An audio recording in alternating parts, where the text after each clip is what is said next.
രാധേ കൃഷ്ണ. നാരായണീയം ദശകം 80.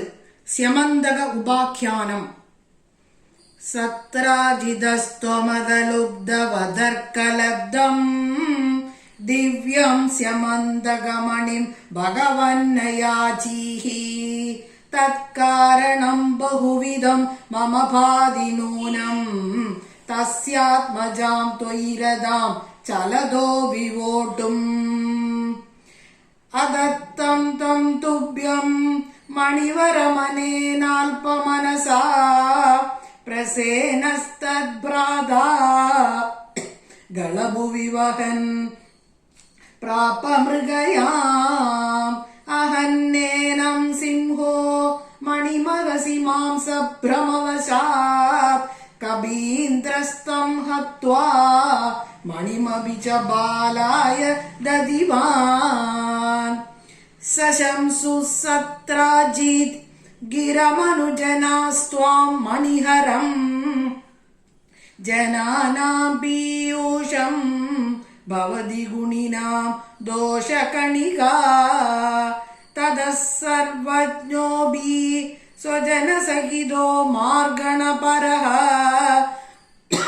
പ്രസേനം തം ദൃഷ്ട്വാ ഹരിമഭിഗതോ ഭൂ കവിഗുഹാം ഭവന്തമവിതർക്കയന്നതിവയാ സ്വയം ജാംബവാൻ മുകുന്ദ ശരണം ഹിമാം കൈഹരോതുമിത്യാലവൻ വിഭോ രഘുപതേ ഹരേ ജയ ജയേത്യലം മുഷ്ടിഭിഃ ചിരം സ്തവ സമർച്ചനം വ്യതിത ഭക്ത ചൂടാമണിഃ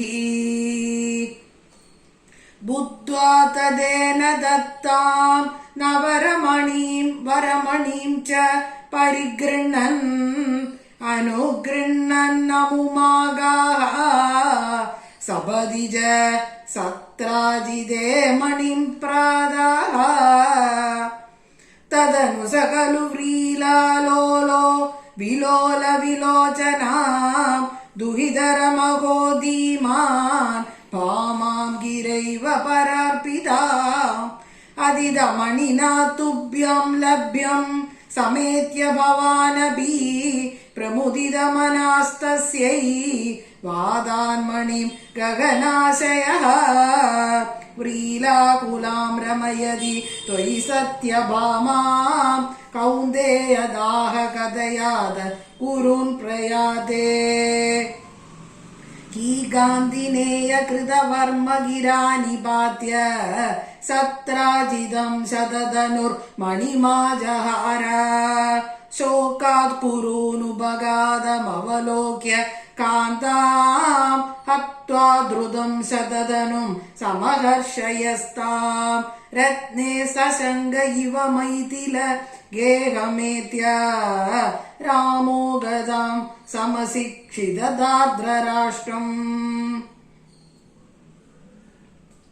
അക്രൂരയേഷ ഭഗവൻ ഭവതിച്ഛയൈവ സത്രാജിത കുചരിതസ്യ യുയോജ ഹിംസാം അക്രൂരദോ മണിമന ഹൃതവാൻ പുനസ്ത്വം തസ്യൈവ ഭൂതിമുപദാതു വിധി ബ്രുവന്തി ഭക്തസ്ത്വയി സ്ഥിരധരഃ സഹി ഗാന്ധി നേയഃ തസ്യേവ കാപതമധി കഥമീശ ജാതാ വിജ്ഞാനവാൻ പ്രശമവാനഹമിത്യുദീർണം ഗർവം ധ്രുവം ശമയിതും ഭവതാ കൃതൈവ യാതം ഭയേന കൃതവർമ്മയുധം പുനസ്തം ആഹൂയ തദ്വിനിഹിതം ച മണിം പ്രകാശ്യ തത്രൈവ സുവ്രതധരേ വിനിധായ തുഷ്യൻ ഭാമാ കുചാന്തരശയ